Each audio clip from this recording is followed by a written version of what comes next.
Good.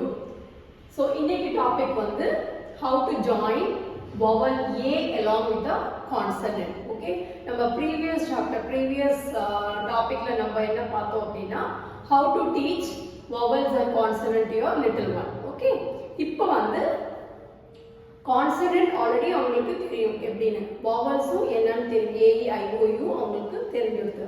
இப்போ vowel A join பண்ணி நம்ம எப்படி கனெக்ட் பண்ணலாம், எப்படி பிளெண்ட் பண்ணி நம்ம ரீட் பண்ண வைக்கலாம் அப்படின்றதான் நம்ம இன்னைக்கு உங்களுக்கு நான் சொல்லி தர போறேன். நீங்க வந்து உங்க குழந்தைங்களுக்கு சொல்லி கொடுங்க. Now there are two methods. First one வந்து consonant vowel join பண்ணும். First consonant then vowel அப்படியும் பண்ணலாம். Second option is vowel கூட consonant நம்ம ஆட் பண்றது. இது ரெண்டு ஆப்ஷன்ஸ் இருக்கு. இப்போ depends on your child.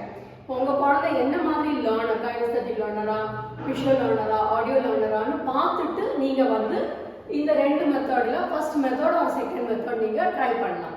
இப்போ நான் வந்து சொல்ல போறது first one, that we are joining vowel along with consonants. Okay, like a, b, a கூட b join பண்ணும்போது ab, ak, ak, ad, af, ag, ag.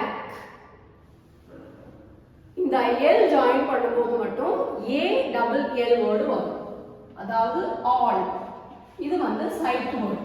Okay, இப்போ most of the word like you know all அப்படினு வந்திருக்கு. இப்போ b all join பண்ணும்போது அந்த all sound இல்ல தனியா வந்திருக்கு அப்படினா இது வந்து l all, am, and, app, act, act, as, act, acts, as. இப்போ I will join W, R and Y. ஏன் அப்படின்னா நீங்க வந்து A vowel A கூட when you join these vowels அந்த டைம்ல vowel A ஓட சவுண்ட் a அந்த ஒரு சவுண்ட் சேஞ்ச் ஆகும். ஃபார் எக்ஸாம்பிள் இப்போ நம்ம A கூட W வர அப்படின்னா as sound, it is not a, W ஓட சேர்ந்து u அந்த சவுண்ட் ஜாயின் பண்ணி ஒரு மாதிரி blend பண்ணணும். அது இந்த போர்ஷன் நீங்க இப்போ எடுக்க வேண்டாம். ஓகேங்களா? இப்போ நீங்க இனிஷியலா சொல்லும்போது இதை மட்டும் கான்சென்ட்ரேட் பண்ணுங்க. R கூடயோ Y கூடயோ A வந்து ஜாயின் பண்ணி சொல்ல வேண்டாம். A கூட Y ஜாயின் பண்ணா A சவுண்ட், R க்கு முன்னாடி A ஜாயின் பண்ணா R சவுண்ட் டிஃபர் ஆகும். அப்ப என்ன ஆகும்னா உங்க குழந்தைங்களுக்கு கன்ஃபியூஸ் ஆயிடும். they are little one, அவங்களுக்கு இப்போ இன்னும் அந்த அளவுக்கு ஒன்றும் அண்டர்ஸ்டாண்டிங் வரல. லைக் ஃபார் எக்ஸாம்பிள் ஒரு ஃபர்ஸ்ட் ஸ்டாண்டர்ட் செகண்ட் ஸ்டாண்டர்ட் குழந்தைக்கு நீங்க எடுக்கிறீங்கன்னா okay fine, you can go on this. இல்லை அந்த பட்சம் யூ ஹாவ் டு இதை மட்டும் கான்சென்ட்ரேட் பண்ணுங்க.